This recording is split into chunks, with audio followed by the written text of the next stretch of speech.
Bonjour tout le monde. Aujourd'hui, pour l'émission numéro 8, nous rencontrons deux autres candidats dans Buckingham et dans Masson-Angers, respectivement Mike Owen et Charles-Henri Lepage-Roy. Bienvenue à Studio Libre. Dans le cadre des élections municipales du 2 novembre prochain, j'ai rencontré les candidats au poste de conseiller dans Buckingham et Masson-Angers.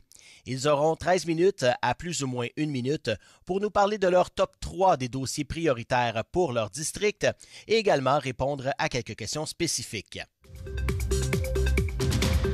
Rencontrons maintenant le candidat pour Buckingham de l'équipe d'Action Gatineau, Mike Owen. Bonjour, M. Owen. Bonjour, Sylvain. Et votre top 3, première partie de l'entrevue, top 3 des dossiers les plus importants pour Buckingham, c'est quoi? Merci pour la question. Écoutez, en premier lieu, là, on parle de qualité de vie à Buckingham. C'est important de ramener des projets ici qui vont bonifier le quotidien des gens. Je pense principalement à l'Arena 2 Glaces. On s'est déjà engagé dans notre cadre financier à investir des sommes importantes pour démarrer le projet. On va aller de l'avant avec ça. On a essuyé un refus avec la subvention du provincial, mais on va refaire une demande. On va travailler avec les partenaires et les organismes ici de la région, du secteur, pour mettre en place une Arena 2 Glaces à Buckingham. C'est un engagement ferme, puis il va y avoir plus de détails qui vont venir au courant de la campagne. Mais quand on parle de qualité de vie, on parle également de développement commercial. On parle de l'avenue Buckingham, il y a beaucoup de monde qui m'en parle aux portes. Revitaliser cette artère extrêmement importante pour la qualité de vie des gens ici à Buckingham, ça va être également une priorité avec un PPU qui s'en vient à Buckingham bientôt. Deuxième priorité, on parle de services de base, pavage, déneigement, tout le quotidien de ce qu'une municipalité doit faire. C'est important de bonifier la desserte de services ici dans Buckingham. Les gens m'en parlent quotidiennement, tu sais.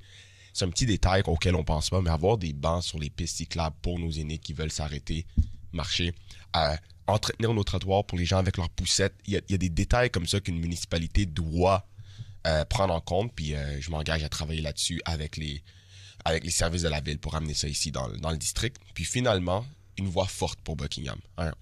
On le dit souvent, longtemps, on se sent délaissé ici. C'est important donc d'avoir un conseiller municipal qui est capable de tenir un discours fort et représentatif pour le district à l'hôtel de ville pour qu'on soit capable de amener des projets ici, amener de l'argent ici, amener des investissements ici, puis pas se faire oublier. Puis une voix forte, c'est aussi bien représenter les gens du district. Puis c'est pour ça que je m'engage de tenir des rencontres mensuelles avec les associations et les citoyens avant le conseil municipal pour inclure les gens dans les prises de décision, s'assurer que la voix que je porte soit celle des résidents ici. Fait que ça, c'est vraiment mes 3 priorités, là. Oui. Qualité de vie, service de base et représentation. Quand on parle de qualité de vie, bien sûr, l'Arena est un dossier que beaucoup de gens veulent avoir ici à Buckingham. On a un Arena qui, on le sait, est sur la très fin de vie. Mais c'est un dossier qui est complexe et qui a été complexifié par le montage financier et compagnie. Donc, à quel point on en est rendu avec ce dossier-là à l'Arena? Qu'est-ce qui reste à faire pour qu'on ait une première pelletée de terre, une levée? C'est une bonne question. Je vais prendre un petit peu de temps pour ça parce que c'est important que les gens comprennent on est rendu où. Fait que merci pour la question. En ce moment, ce qui manque, là, c'est plate à dire, mais c'est de l'argent. Ce gros projet comme ça à la ville, on peut pas le financer tout seul. On a besoin de l'aide du provincial. On a déjà fait une demande de subvention, mais on a essuyé un refus. Dans les 4 dernières années, également, faut pas oublier, le dossier, il était pas prioritaire sur les cartons de la ville. Puis c'est depuis l'arrivée d'Action Gatineau à la mairie avec la partielle de 2024 qui est redevenu prioritaire puis qu'on a avancé grandement dans le dossier. Maintenant, ce qu'il faut, c'est mettre de l'argent de la part de la ville, s'assurer d'avoir les partenaires et les organismes privés qui embarquent avec le projet pour démontrer un sérieux concret pour qu'on puisse aller finaliser le montage financier avec une subvention du provincial. On va refaire une demande, mais ce qu'on s'est engagé à faire à Action Gatineau, c'est déjà d'investir un fonds d'entretien pour les arénas existantes pour pas avoir de coupe de service pendant qu'on attend le 2 glaces. Et ensuite, mettre un fonds de démarrage pour ensuite attirer pour donner du sérieux au projet pour qu'on puisse se qualifier pour une subvention. Fait que c'est là où on est rendu présentement. Du côté maintenant du développement commercial, on en parle depuis des années. Ça fait pratiquement 7 ans que je suis dans la région. Et depuis 7 ans, on semble avoir de la difficulté à créer un boom économique, notamment pour l'avenue de Buckingham. Qu'est-ce qui manque à ce que l'avenue de Buckingham soit ce qu'elle a déjà été? Il faut repenser le développement dans Buckingham. Hein? Avec l'Épine, là, ce qui s'est passé, c'est qu'il y a beaucoup eu de commerces qui se sont déplacés vers l'Épine. Puis ce que ça fait, c'est que l'Épine est faite pour des automobiles. Fait que c'est difficile d'avoir un achalandage quotidien comme on peut en avoir un sur l'avenue Buckingham. Avec le PPU de Buckingham, ce qu'on va être capable de faire, c'est d'arrimer le développement commercial et le développement résidentiel, puis tout ce qui est autour de ça, pour ensuite être capable d'avoir un train de vie qui encourage les commerces locaux. C'est niaiseux à dire, là, mais la lumière en ce moment sur l'avenue Buckingham et McLaren fait mal aux commerçants parce que le trafic fait en sorte que les gens sont moins à l'aise d'aller commercer sur l'avenue Buckingham à pied, en vélo. Et donc, c'est important de bien arrimer autant le développement résidentiel, le développement commercial et la mobilité et la fluidité pour être capable d'encourager les commerçants d'ici. Il faut aussi avoir des incitatifs financiers, puis c'est ce qu'on s'engage à faire sur l'avenue Buckingham pour être capable d'attirer des commerçants pour qu'ils louent des locaux, puis qu'ils puissent avoir un pied à terre sur cette artère extrêmement importante pour le district. Qu'est-ce que c'est qu'une voix forte? Parce que il me semble que tout le monde veut avoir une représentativité pour son secteur depuis que la ville actuelle existe. Qu'est-ce qu'une voix plus forte pour Buckingham pour que, justement, les gens se sentent moins délaissés par la ville centrale? Une voix forte pour Buckingham, c'est deux choses. D'un, c'est une voix représentative. Il faut que la personne qui sera élue conseiller municipal soit à la rencontre et à l'écoute des citoyens quotidiennement. Puis avoir des mécanismes de participation pour les citoyens, comme je le disais tantôt, des rencontres mensuelles pré-conseil municipal. J'ai des collègues à Action Gatineau qui font ça régulièrement et ça fonctionne, vont tendre la main et travaillent avec les associations commerciales, les associations de résidents et garder les canaux de communication ouverts pour que lorsqu'on arrive au conseil municipal, à l'hôtel de ville, puis qu'on prend des décisions sur des dossiers, ben ce soit appuyé sur les besoins réels des citoyens, autant individuels que commerciaux du secteur. Puis l'autre aspect, c'est une voix efficace. Hein. Autour de la table du conseil, il ne faut pas oublier, là, pour la première fois de l'histoire de Gatineau, on a deux partis qui vont être autour de la table du conseil municipal. Les discussions vont changer, la dynamique va être différente. Puis pour être une voix forte, il faut travailler en équipe. Maintenant, les dossiers sont complexes. C'est pas juste moi qui va être capable de faire l'aréna 2 glaces. Là. Il faut travailler en équipe, il faut travailler avec la mairie, il faut travailler avec différents partenaires. Puis pour ça, il faut être plusieurs autour de la table à se concerter, à travailler en équipe. Puis ça, ce travail efficace, ben, on a toujours fait ça à Action Gatineau. C'est comme ça qu'on est capable d'apporter des projets importants ici à la ville de Gatineau. Puis je m'engage à continuer dans ce sens-là. Mm-hmm. Maintenant, deuxième partie de l'entrevue, question plus spécifique. Vous savez, l'est de la ville, Buckingham, Masson-Angers et compagnie, sont des fiefs un peu si serrés, même encore aujourd'hui. Et ils ont tendance à voter pour leurs semblables ou des gens qui sont vraiment implantés dans la communauté. Ce n'est malheureusement pas votre cas. Comment vous allez convaincre les gens de Buckingham de voter pour vous qui est un peu à contre-courant par rapport au vote qu'ils ont fait durant les dernières élections?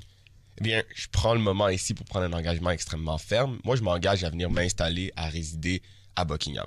C'est pas, selon moi, possible de représenter ce district qui a sa propre réalité particulière, différente du reste de la ville de Gatineau, sans l'habiter. Fait que moi, le 2 novembre, une fois élu, j'emménage ici.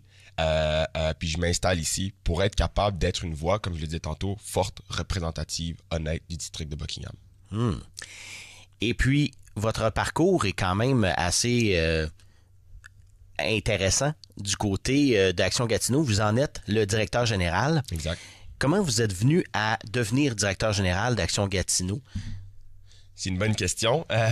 Écoutez, j'ai gradué en 2024 là, de mes études universitaires en sciences politiques. Et comme plusieurs de mes collègues, je me cherchais un emploi.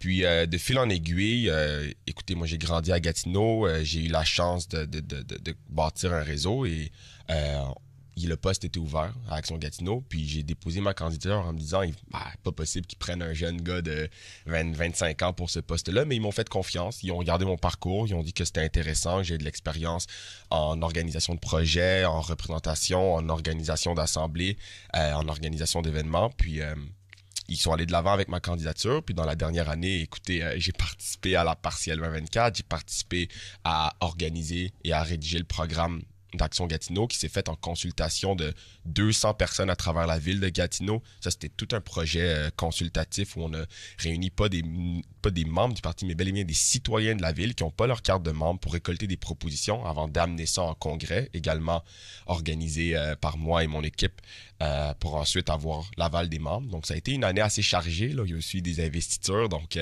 un gros mandat, mais je suis très fier du travail qu'on a accompli qui nous mène aujourd'hui à cette élection-ci. Vous l'avez mentionné, vous êtes jeune. Et qu'est-ce que vous pensez que ça peut apporter d'avoir une certaine jeunesse, une certaine peut-être fougue à Action Gatineau et aussi à Buckingham? C'est une bonne question. Je pense que la politique municipale, on l'a vu depuis 2021, se rajeunit. Il y a beaucoup de jeunes maires et mairesses, de jeunes conseillers, conseillères qui rentrent dans l'arène politique et qui font valoir des enjeux qu'avant, on entendait moins parler. On parle d'environnement, mais aussi de mobilité, de transport en commun, de qualité de vie, de logement. Puis cette vision jeunesse, eh bien, ça m'apporte à moi considérer des enjeux que peut-être que d'autres ont pas en tête. C'est quand on parle de transport en commun, moi, je l'ai vécu, là, prendre l'autobus puis être coincé dans le trafic 1h30 pour se rendre au cégep puis voir que ça fonctionne pas. T'sais. Je l'ai vécu, ensuite prendre mon vélo pour essayer d'aller quelque part sur l'île de Hull, puis là, de me rendre compte que le vélo, la piste cyclable ne connecte pas, puis de devoir embarquer sa route, puis de se mettre en situation d'insécurité. Je l'ai vécu aussi, la crise du logement, essayer de se trouver un appartement à prix abordable, puis voir qu'à Gatineau, eh bien, c'est tout simplement pas possible. Puis cette expérience-là m'amène autour de la table du conseil municipal avec une vision différente de certains de mes collègues, puis c'est ça qui est important, c'est d'avoir une diversité de perspectives autour de la table. Vous venez de le mentionner, se trouver un appartement, c'est pas facile, une maison non plus, à prix abordable. Qu'est-ce que la ville peut faire pour aider à ce phénomène-là? C'est une excellente question, je suis vraiment content que vous me la posiez. Il faut faire la différence. On n'a pas une crise du logement en général. On a une crise du logement abordable et social. Les logements de 1 700 $ et plus, là, à Gatineau, il y a un taux d'inoccupation de 5-6 %. Il en manque pas. Ce qui manque, c'est des logements de 1 150 $ et moins. Ça, on a un taux d'inoccupation de 0,6 %, là, quasiment nul. Il n'y en a pas.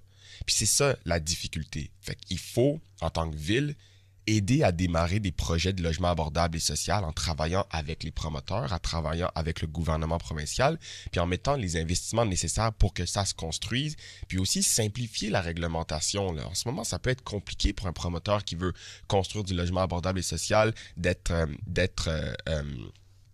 se qualifier pour son projet. Fait que nous, ce qu'on va faire, c'est simplifier le règlement, mais c'est aussi mettre les investissements nécessaires. On a déjà pris l'engagement d'investir 80 millions de dollars pour la construction de 1500 logements abordables et sociaux. Ça va grandement aider la crise, mais bien sûr, il y a toujours cette attention qu'il faut mettre de quand on reçoit un projet de construction de logement, faut voir, là, est-ce que c'est le logement dont on a besoin? D'autres condos de luxe, d'autres tours, comme on peut le voir, se pousser un peu partout, c'est pas nécessairement ce qui va aider la crise du logement. Faut choisir les bons projets, mettre l'argent nécessaire. Merci beaucoup, M. Mike Owen, d'avoir été avec nous. Et puis, je vous souhaite bonne chance dans Buckingham pour le 2 novembre. Merci beaucoup, Sylvain.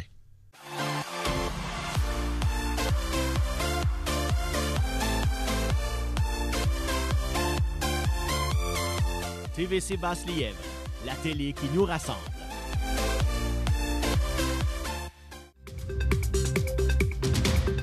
Nous rencontrons maintenant le candidat pour Masson-Angers de l'équipe d'Action Gatineau, M. Charles-Henri Lepage-Roy. Bonjour. Bonjour, merci de me recevoir.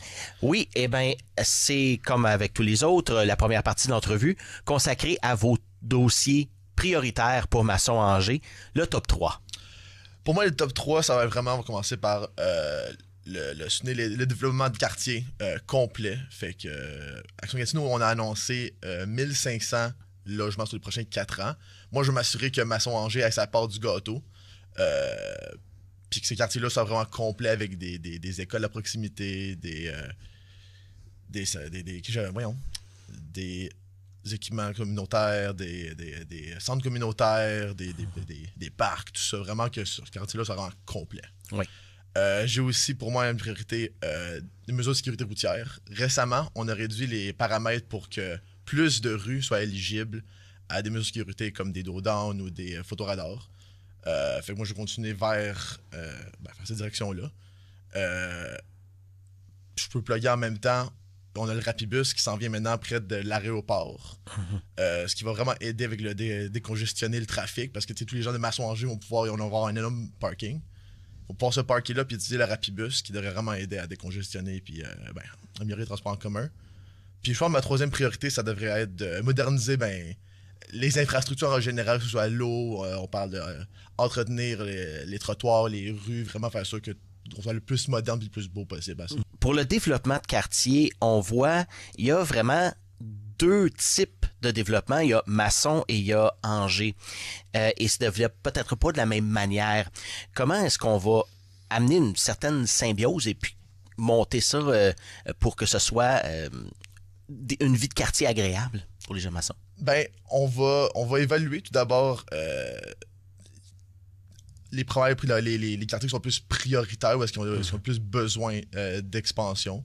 Puis c'est vraiment à partir de là que on va essayer de faire peut-être que Masson et Angers vont plus en symbiose, les relier. Il y a la distance, je veux pas. Mais si on peut mettre des ressources essentielles à proximité relativement des deux ou moins bien les placer, ça devrait pouvoir aider à l'harmonie entre les deux. Oui. Du côté maintenant de la sécurité routière, on parle souvent de mettre des incitatifs pour ralentir les gens dans les quartiers. À Gatineau, on sait qu'on a réduit les vitesses à 40 km/h partout. Qu'est-ce qu'on peut faire de plus pour que nos rues soient sécuritaires? Est-ce qu'il n'y a pas aussi un peu de répression policière qui devrait avoir lieu, présence policière pour que ce soit vraiment, que les gens comprennent qu'il faut ralentir dans nos rues? C'est sûr que de la présence policière, for sure, ça l'aiderait. Mais je pense aussi beaucoup de sensibilisation envers les gens en général. Il faut viser sur les gens qui font de la vitesse un peu plus. Fait que là, faire sûr que ce soit avec des campagnes publicitaires ou que ce soit juste avec des campagnes de sensibilisation parce que c'est très important. On a déjà vu des documentaires avec des trucs horribles par rapport à des accidents dans les zones scolaires ou dans les quartiers résidentiels. C'est effrayant pour bien des gens. Fait que oui, un peu de la mobilité policière, ça pourrait fonctionner, mais pour moi, je pense que des campagnes de publicité, plus de sensibilisation, ça serait plus une solution à long terme. Oui, vous avez parlé du Rapibus, notamment, qui s'en vient à l'aéroport. Le trafic, la congestion pour rentrer à Gatineau le matin, c'est toujours un enjeu. Comment est-ce que l'avancée du Rapibus vers l'aéroport peut aider? Parce que, on n'est pas rendu jusqu'à Masson-Angers. On n'est pas exactement rendu jusqu'à Masson-Angers, mais quand même, si tous les gens de Masson-Angers, on va dire qu'ils veulent utiliser Rapibus, on va là. Grand stationnement, il y a en masse de place pour la plupart des gens qui vont vouloir l'utiliser. Fait que chaque personne qui utilise le système de Rapibus de plus à Masson-Angers, c'est un char de moins dans le trafic le matin. Fait que s'il y a assez de gens qui utilisent le service de Rapibus, ça devrait drastiquement réduire. Puis peut-être un jour à un point qu'on aurait pratiquement plus de trafic. Par contre, il faut se rendre au Rapibus. Oui. Ça, c'est toujours un enjeu. Si on veut partir, exemple donné, du vieux maçon et s'en aller vers le Rapibus, c'est quand même encore aujourd'hui très long. C'est plus de 30 minutes de faire ce qu'on appelle la ronde de lait. Donc, est-ce que justement, on va améliorer l'accès au Rapibus, exemple donné par des autobus express qui partiraient d'un ou un autre pour se rendre là? Parce que c'est le but aussi, c'est le chaînon manquant. Je ne vais pas me prononcer parce que je ne suis pas sûr à 100%, mais je suis pas mal sûr qu'il y a quelque chose comme ça qui va être implémenté pour évidemment améliorer la situation. Parce que oui, comme je vous dis, c'est une certaine distance, c'est pas encore parfait, mais c'est une certaine distance. Fait que oui, définitivement, sans me prononcer exactement, il y a des bonnes chances que c'est quelque chose qui se fait.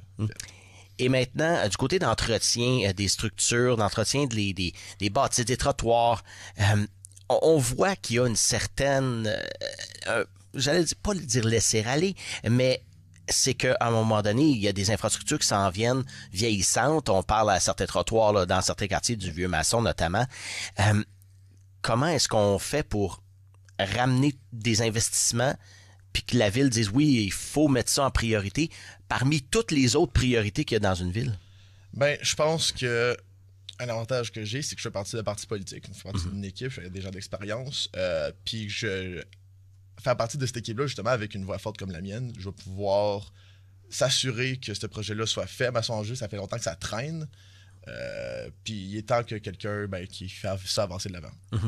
Je me souviens des projets qu'on avait il y a quelques années. Bon, on parle de projets d'aréna à Buckingham, on parle d'aréna aussi dans le plateau.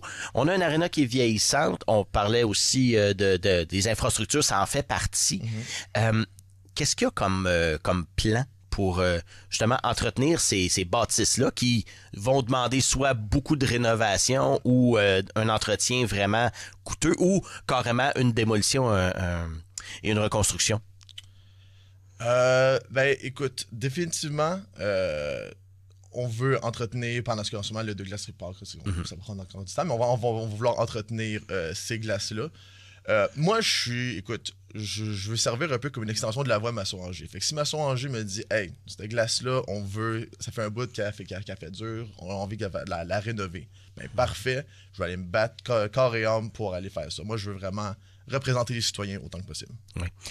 Et puis, quand on arrive avec une expérience quand même jeune comme la vôtre, eh ben, qu'est-ce que ça peut apporter, justement, d'avoir une voix qui représente une génération beaucoup plus jeune? Ben, je pense que c'est important qu'on ait une représentation globale de toutes sortes de citoyens. Oui, je suis, ma foi, relativement jeune, mais ça veut pas dire... Les jeunes votent. Les jeunes, on est l'avenir. Fait que c'est important qu'on puisse avoir une voix qui les représente. Puis je pense que je peux m'identifier dans ça. Comment ça s'est passé, justement, l'intérêt pour la politique jusqu'à à mettre un visage sur une pancarte? Ben, ça date, c'est une longue histoire. Fait que ça date de quand même longtemps. Fait qu'il faut savoir que mes deux parents sont vraiment politisés, très impliqués dans la politique municipale, fédérale, provinciale depuis que je suis tout jeune. Mon père est impliqué avec Action Gatineau depuis son inception en 2012. Moi-même, j'ai aidé, j'ai installé des pancartes pour Maxime, j'ai installé des pancartes pour Maud. Là, maintenant, j'installe mes propres pancartes. Quand je me suis approché par Action Gatineau, parce que j'en étais déjà des bénévoles, hey, est-ce que comme, ça serait quelque chose qui pourrait te parler? Puis j'étais comme, oui, évidemment. Puis je me suis vraiment fait bien coacher. On me dit, moi, je suis encore épaté à ce jour. Comment l'équipe, ça fonctionne bien, le roulement, tout le monde a une bonne tête, puis ça vraiment comme... Fait que, ce qui m'aide beaucoup, je veux pas, je suis très vert. Fait que, ouais, ça s'est fait juste naturellement, honnêtement, juste dans le milieu que j'ai grandi. Ouais.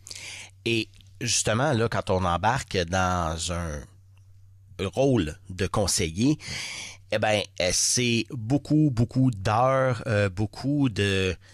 Donc, il faut se consacrer pratiquement à 100%. Comment est-ce que vous voyez votre rôle au sein d'Action Gatineau en tant que conseiller? Ben, définitivement, si je suis élu conseiller, je vais y consacrer 100% de mon temps. Je vais me donner corps et âme. Je pense pas que c'est une job qu'on peut faire à moitié. Il faut vraiment y aller à fond. Faut être à l'écoute, faut être proactif. Puis définitivement, si je suis élu... je vais m'y donner mon 300%. Vous avez quand même un cursus qui est intéressant au niveau du communautaire. À quel point le communautaire est important pour la ville de Gatineau? On sait qu'on en a parlé beaucoup pendant la pandémie, mais est-ce que le communautaire est toujours aussi important dans une ville comme Gatineau? Pour moi, le communautaire, c'est pas juste important, c'est essentiel. Il y a des gens qui sont choyés vraiment, qui peuvent avoir, ils ont de la nourriture dans leur assiette, ils ont un toit, ils ont une famille aimante, mais il y a malheureusement beaucoup de gens qui ont toutes sortes de panoplies de défis.